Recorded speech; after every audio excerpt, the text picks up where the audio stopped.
nii, viimased hagimised, meie moorukohad, see on nagu see mäng, et kes aias on. Ja alustame oma tänase päeva viimast plokki. Ja ma hakkasin pikalt sissejuhatust tegema, lihtsalt ütlen, et Saeed on väga hea kolleeg, kellega ma olen aastaid pidanud koos vaeva nägema, et jõuda selle finišini, milleks siis on doktoritöö kaitsmine. Ja seda me mõlemad ka sellel aastal suutsime, et meil mõlemad olid sama juhendaja ja ega ta lihtne ei olnud kindlasti kummugi. Nii et Saeed, please, the stage is yours.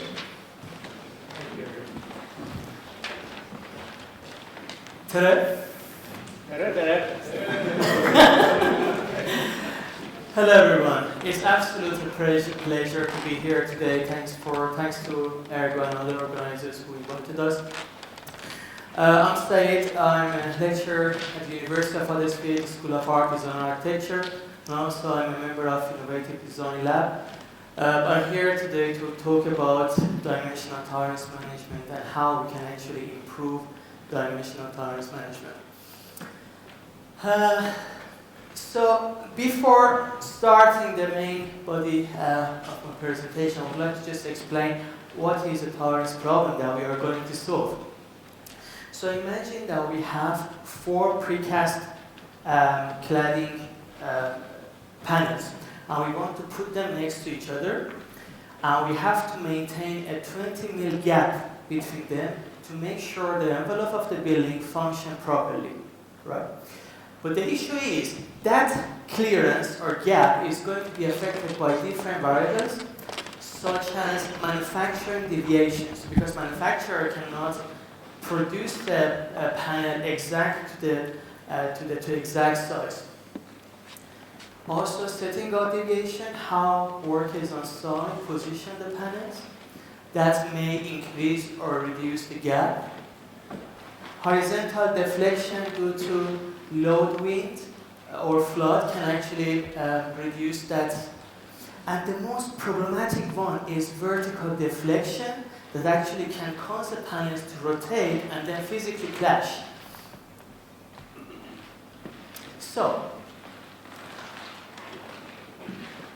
in terms of research background, the issue is that most of contemporary buildings are made of factory-built components and also in-situ components. So in-situ components, tolerances can be up to 5, 10, 20 mil, even more. But factory-built components are very accurate, whereas in-situ components can have very large tolerances. And also contemporary buildings are very light and more structurally flexible. So they are more subject to building movements and vertical deflection. So what is the problem? The problem is most of tolerance problems are fixed on site on an ad hoc basis. So workers need to figure out a way to actually resolve that problem. Also, there is very little documentation and analysis of tolerance problems. So that's why tolerance problems are reoccurring. One of the biggest problems is that we have different standards such as Eurocodes, IBS, BSI, but those standards only take into consideration tolerances of one component. And there is little input in the interface between different components. So whether tolerance of components are compatible with each other or not. So imagine you want to have that glass or window fit in the wall, right? That wall has a tolerance, and that window has a tolerance. But their tolerances may not be compatible with each other, and there is no standard to make sure those tolerances are coordinated.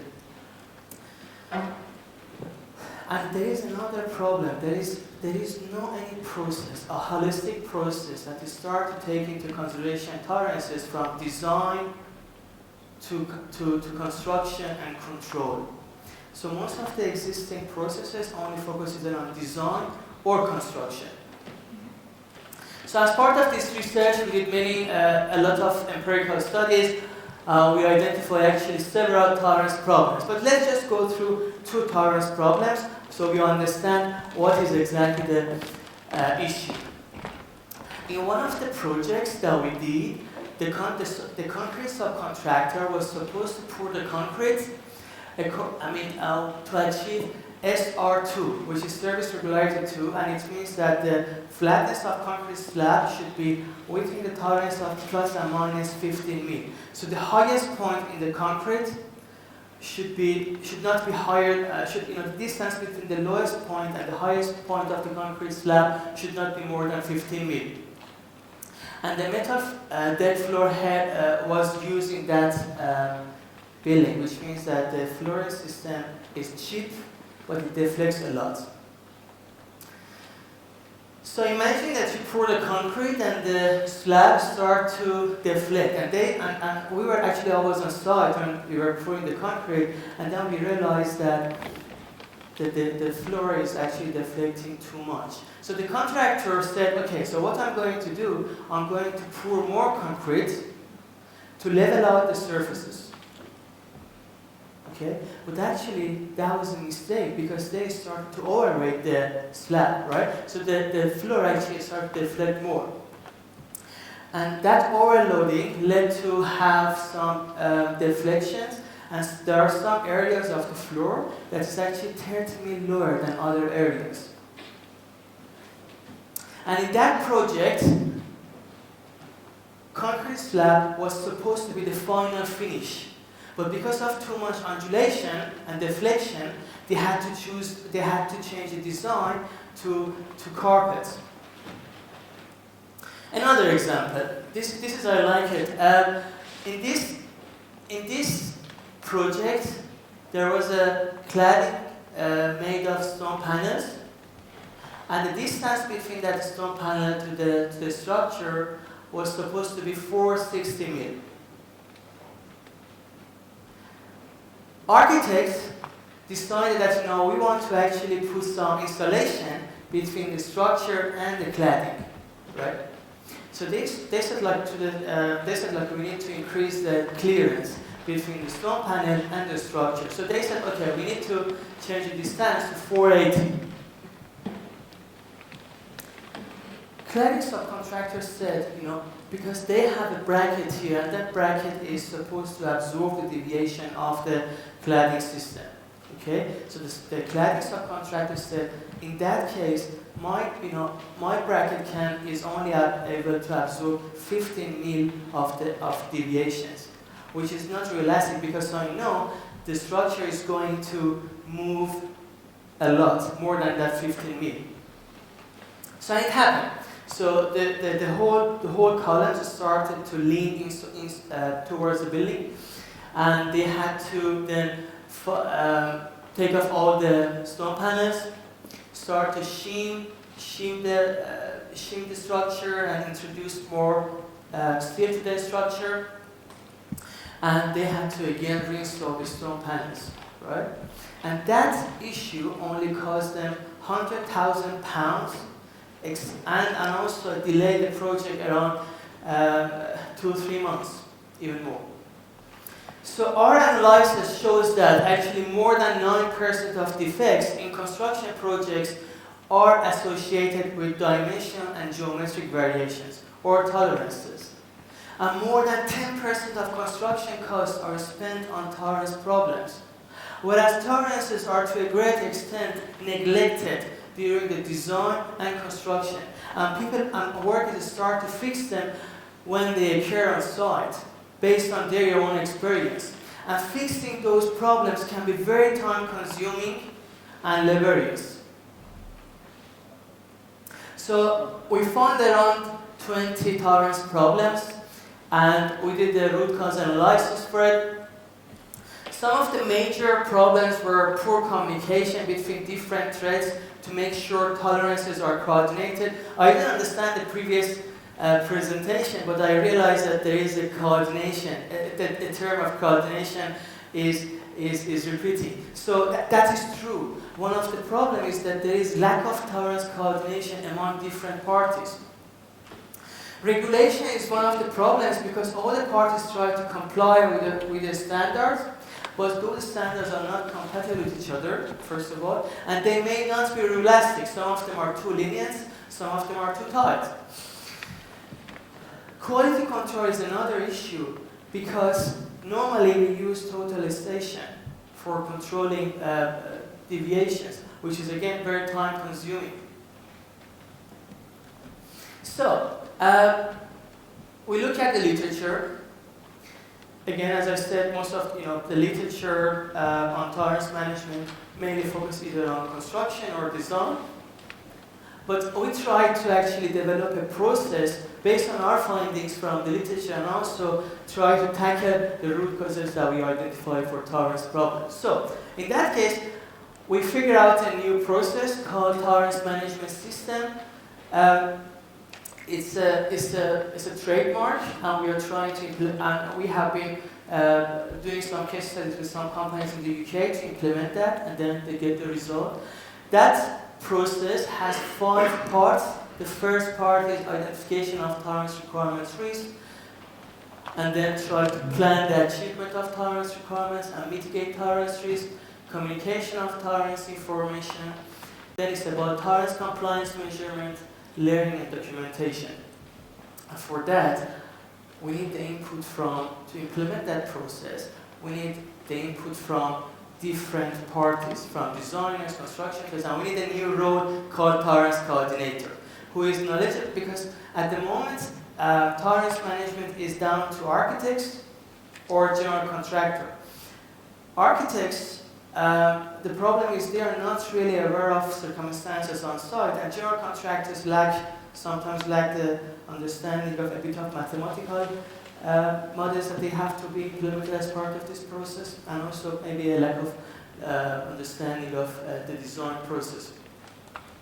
So it's a bit long process, I'm not going into detail, but some of the, for example, steps are selection of class of tolerances, identification of critical connections, tolerance risk assessment, tolerance risk assessment analysis, which is based on the Monte Carlo mathematical model, selection of an appropriate load sequence, completion of tolerance compliance measurement protocol, and visualization of variation. And as part of that process, there are a set of steps and set of standardized documents that need to be followed to implement that process. And now we are moving towards more automated tolerance management. So that automation has 2 parts. First is about quality control using laser scanner and beam, and the second part is to have the whole process as part of a plugin for Revit. So, one of the things that we have been exploring is how to use laser scanner to quantify dimensional and geometric variations. So this is the data we get from laser scanner, point clouds. So we figure out an algorithm that we can, for example, measure the flatness of concrete slabs in a very short time. Whereas if you want to do it using totalization, it's going to take you a few days. This process is taking you maybe 1 hour or 2 hours. And for example, this is color coded, so you can see the area in red is almost 30 mil higher than the area in blue. So you get very good understanding of the flatness of concrete slab in a very short time. You can also create contour map out of it. The other thing is that when we have a structure and we start to load the structure, then it gradually deflects. Okay, so when, for example, we erect the structure, then we put the finishes, then we install the cladding, the building gradually deflects. So as part of that algorithm, you can do a comparison between different point clouds and measure that how your building is moving over the time. So here the change is 0 because in that time I did both scans in one day. Also you can measure the perpendicularity of the level of perpendicularity of surfaces of partition walls. And also you can check the camber in your beams. So this is the process that we have created as part of in our research center, that you can use laser scanner and you can quantify dimensional and geometric variations with a very accuracy of less than 2 mil.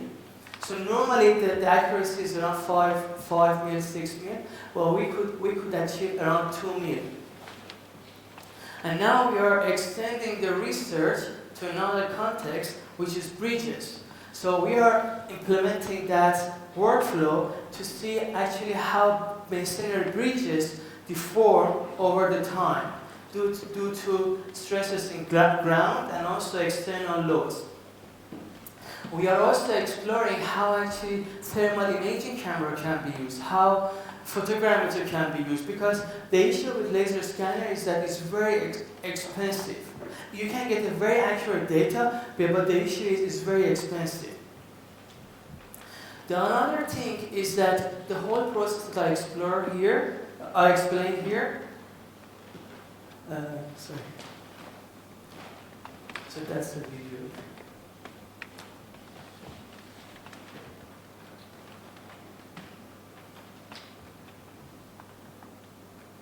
I was told to press this button, but it didn't work.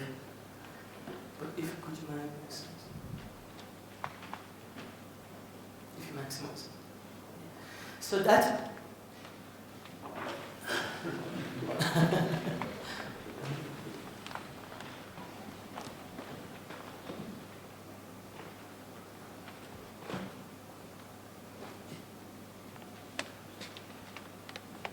If you just click, yeah. Okay, so as part of that plugin for Revit, the whole process I explained you can be automated. So for example, now, tolerance values are adopted from standards, they are allocated to columns, tolerance analysis is done. And also the name of the plugin is AutoTM, Auto Tolerance Management. It's not commercialized fully, but hopefully it will be.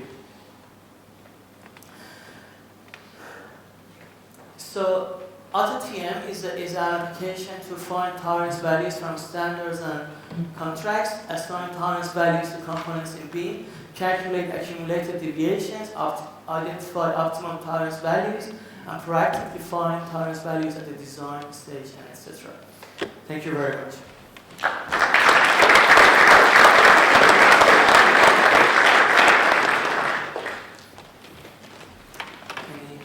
Any comments? So, questions?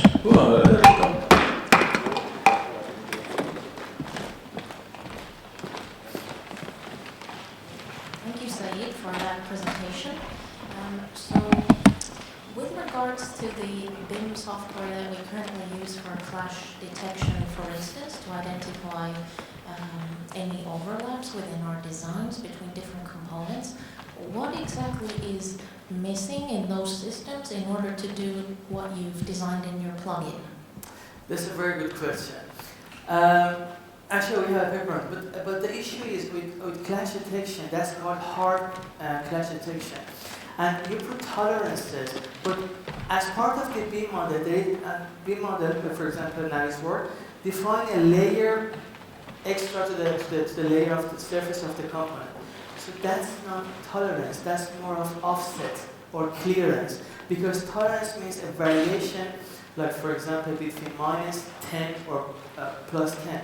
It's not like a fixed number. You say that the clearance should be 5 mil. So BIM at the moment cannot simulate that variation and see what are the different scenarios that either components can clash or they can be a gap between them. It's just a matter of defining one more layer and say whether there is enough space between them or not. And is your plugin available for anybody to test and use right now? We are trying actually. We are trying to make it available, but it may take a bit of time. Thank you. Thank you very much.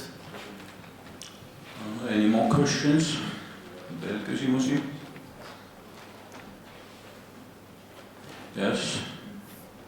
Thank you for the presentation. Isn't it an issue that general consultants is the one that make the BIM models and their focus on tolerance is pretty close to zero? Is that an issue in using this kind of tool, especially in the design phase?